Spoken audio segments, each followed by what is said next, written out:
কি রেডি তো? এটা ভালো। Introducing all new Samsung S26 ultra, futuristic, মাথা কাঁপানো সব এআই ফিচার্স গুলো। সত্যি? হ্যাঁ সত্যি। এবার প্রথমে জেনে নিয়ে যাক এর পারফরমেন্সের সম্বন্ধে। এতে থাকছে স্ন্যাপড্রাগন 8 এলাইট Gen 5 এর প্রসেসর, যেটি শুধুমাত্র ডেভেলপ করা এই ফোনটার জন্য। আর ফর দ্য ফার্স্ট টাইম এই ফোনটা পেয়ে যাচ্ছ তোমরা প্রাইভেসি ডিসপ্লে, তাই উকিঝুঁকি মারাটা এবার বন্ধ। ক্যামেরা, এতে তোমরা পাচ্ছ 200 মেগাপিক্সেলের মেন ক্যামেরা, 10 মেগাপিক্সেলের টেলিফোটো লেন্স, যেটা দেবে আপনাকে 30x পর্যন্ত ডিজিটাল জুম। তাছাড়াও 100x জুমের জন্য থাকছে আলাদা করে 50 মেগাপিক্সেলের টেলিফোটো ক্যামেরা। আর 4 নম্বর ক্যামেরা থাকছে 50 মেগাপিক্সেলের আলট্রা ওয়াইড ক্যামেরা। দাদা বলো ভাই। পাখি? পাখি তো। কি পাখি?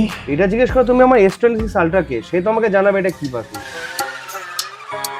আর এই ফোনটি কেনা সব থেকে ইম্পর্টেন্ট রিজন হলো এর এআই ফিচার্স গুলো। এটা থাকছে প্রাইভেসি অ্যালার্ট, যেটি রাখবে ইনলিগাল অ্যাক্টিভিটিস থেকে সুরক্ষিত। আরো থাকছে নাও এজ ফিচার্স, যেটা তোমার টেক্সট কনভারসেশনকে করবে আরো ইজি। তাই আজই S26 সিরিজ প্রিবুক করতে চলে আসুন আমাদের মোবাইল জাংশনে এবং পেয়ে যান বিশেষ ছাড়। 256 জিবির দামে পেয়ে যান 512 জিবি, সঙ্গে থাকবে ব্যাংক অফার, ফাইন্যান্সের সুবিধা এবং এক্সচেঞ্জ বোনাস।